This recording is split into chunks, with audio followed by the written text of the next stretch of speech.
Good afternoon, welcome back Kids World to Psychopathology.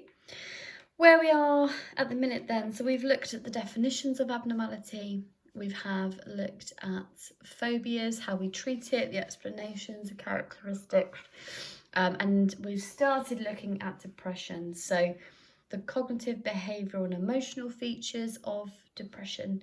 We now need to look at what are the two main explanations as to why people develop depression and how can we treat it. So quick recap then, 5 questions based on previous topics for you to maybe guide your revision to. Test yourself. That interleaving of knowledge of modules is really important. I will bang on about it till the cows come home. But we don't know what's going on with the exams, so we're making the assumption that you need to know everything. So let's keep with that. It puts you in a better position than if you're switching off thinking, I'm not going to do this, blah, blah, blah. It does put you in a stronger position. So keep with that embedding of knowledge. So 5 questions there, true or false for each of the topics we've looked at so far. You can pause this and then have a look at the answers and guide revision to where you need to. So false, true, true, and true. To start then, so just refresh yourself. Talk to yourself. It is the best way of learning, I think. Actually teaching is the best way of embedding the knowledge. There are still aspects of the course that I find harder than others, so I still have to go over and teach myself it, just like I would be doing right now. So talk out loud to yourself. What are the behavioural, the cognitive and the emotional characteristics of depression? How would we split them up?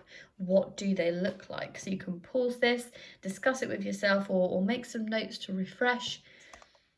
And then a very brief summary here. So the behavioural characteristics refers to activity levels, so a disruption in sleep, self-harm, aggression, could lead to some eating disorders and eating behaviours as well. Emotional, lowered mood, anger, low self-esteem, a real disruptive and destructive sort of presence in their life. Cognitive, poor concentration, dwelling on the negative and absolutist thinking, so that all or nothing, black and white thinking. So it's going to go awful, it's going to be terrible.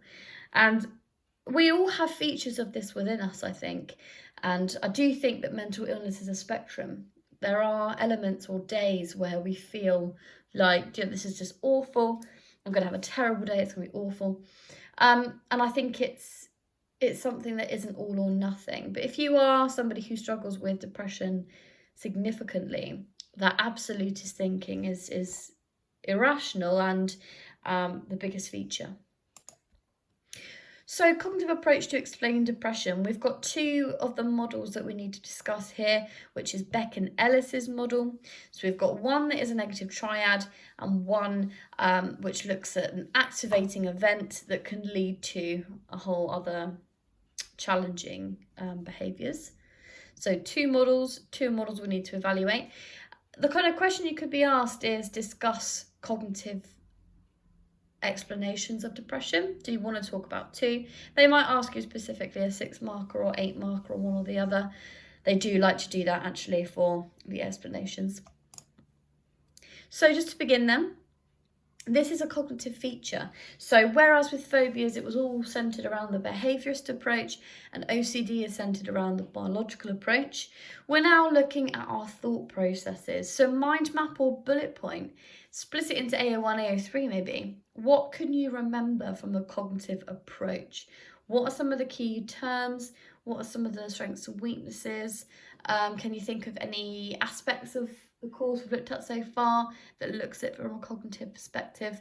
So pause this now and take a bit of time. How can you mind map what the assumptions are? Then I've got it on the next slide, but the key with these is that I have to at the minute lecture you, I have to hand it on a plate to you so you can make the notes, but you want to be still in that lesson mindset. Pretend that we are still in a lesson, because that is the best way that you're going to get the most out of this, instead of just rote learning and writing down absolutely everything.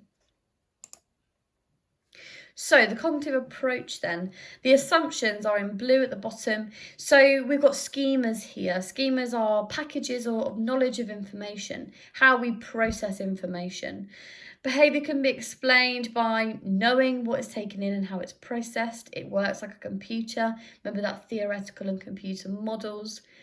Strengths and weaknesses then, the strength of it, it's done in the lab, it's highly scientific, it's ethically sound, we're understanding how different aspects of the cognitive of cognition works, it's reliable, but it's very simplistic. It treats us like a computer, that mechanistic view. Lab experiments aren't ecologically valid, so it's really hard to generalise results out of the lab, so that limits its usefulness. A whole range of things on there that you can have a little look at. You've probably got different ones, you've probably got more. So how can we link it then? How does this approach explain depression? So you need to know about two models. Ellis's ABC, and we'll look at both of them in detail in a minute. Irrational to rational thinking and masturbatory thinking. Now I think he did that for a reason. Maybe it's to help you remember it. But basically it says all or nothing. This must be wrong, I must be wrong, blah, blah, blah, blah. So it's a very one way of looking at the world. Then Beck's negative triad is all around schemata or schemas. So how the perception we have of ourselves, the world, and of the future, how that is negatively framed, okay, and why that's negatively framed. So we'll start with Beck. There he is, little cutie, Aaron Beck, Aaron, 1967, tried to explain a vulnerability to depression as a result of faulty cognitions. So what that means is that he looked at cognitive vulnerability and divided it into three. So faulty information processing, negative self-schemas, and the negative triad. So three aspects. For your notes then, let's break them down. So faulty information processing is basically that irrational thought process. You're focusing on the negatives.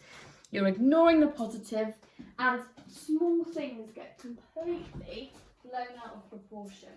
So because of that, it makes it really difficult to have those rational mindsets, to have that rational process of thinking.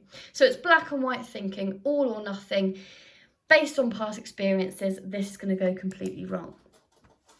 Negative self-schemas then. So we know that a schema is a little package of knowledge, a little package of information that we have for different situations, different emotions, different experiences.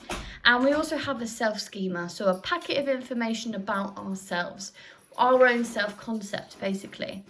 And if you suffer with depression, that is a negative. You're going to have a negative self-schema, interpret all information about yourselves negatively too. I'm ugly, I can't do this, I'm rubbish at maths, all the rest of it. Okay, so it's a very negative portrayal of your self-concept.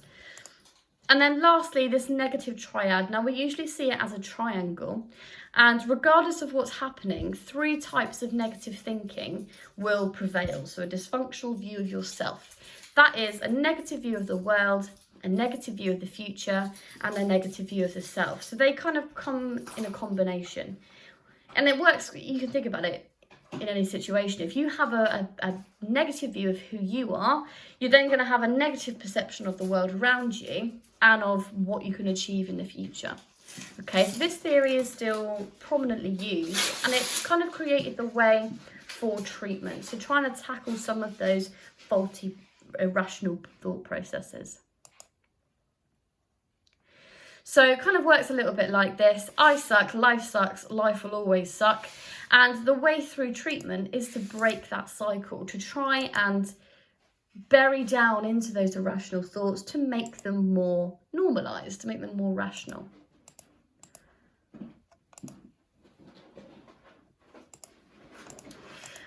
We've got some lovely positives for Beck though. So we've got 65 pregnant women, those with an increased cognitive vulnerability to depression. I'm not laughing at depression. This is my stupid partner who's trying to make me laugh. Go away. I'm busy.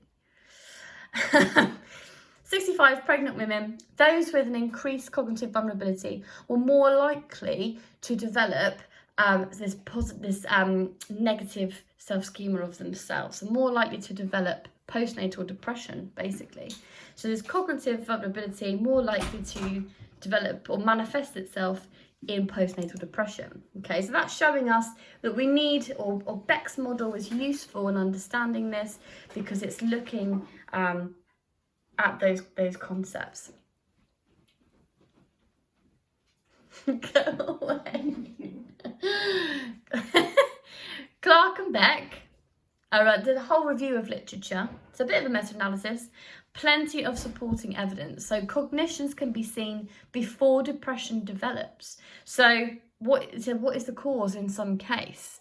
So even before depression develops, we still have those negative dysfunctional thinking.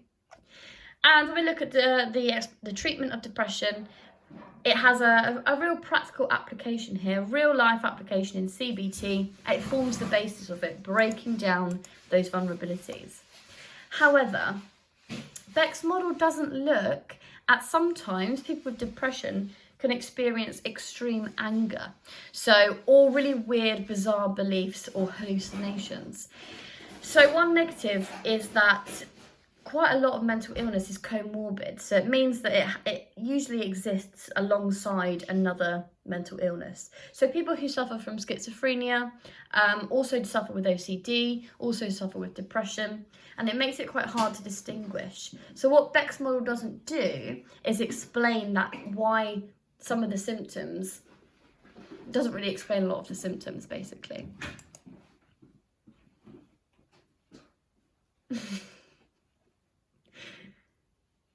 Go away.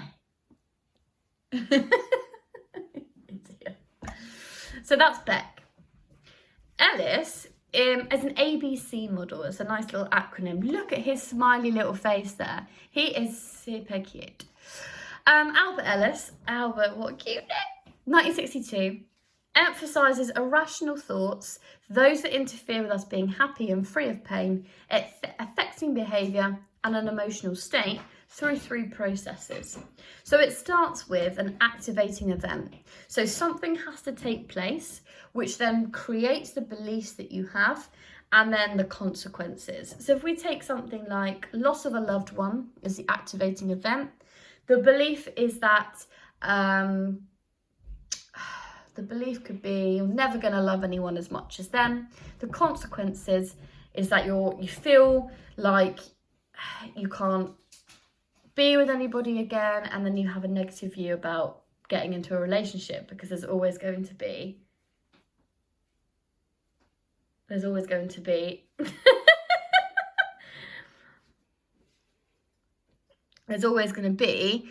this Will you go away, please? You're so irritating. There's always going to be this negative perception. So use page 148 to look at the key AO1 descriptions of each. Write down how irrational thoughts affect behaviour and state. So you can have a look at doing that now. Then some strengths and weaknesses of this. So the good things are, again, practical application is CBT. Weaknesses, it's only a partial explanation. Sometimes depression doesn't have a clear cause, and it's very different to, it's really hard to just tar it with one brush. And maybe, again, doesn't explain all aspects, anger, hallucinations. So you can spend some time now. I've got 2 examples here of some really developed double whopper peel paragraphs. If yours aren't looking like this, have a practice. What can you really drag out and extend? Maybe plan a question where you compare and contrast these 2. But that's basically how we explain depression.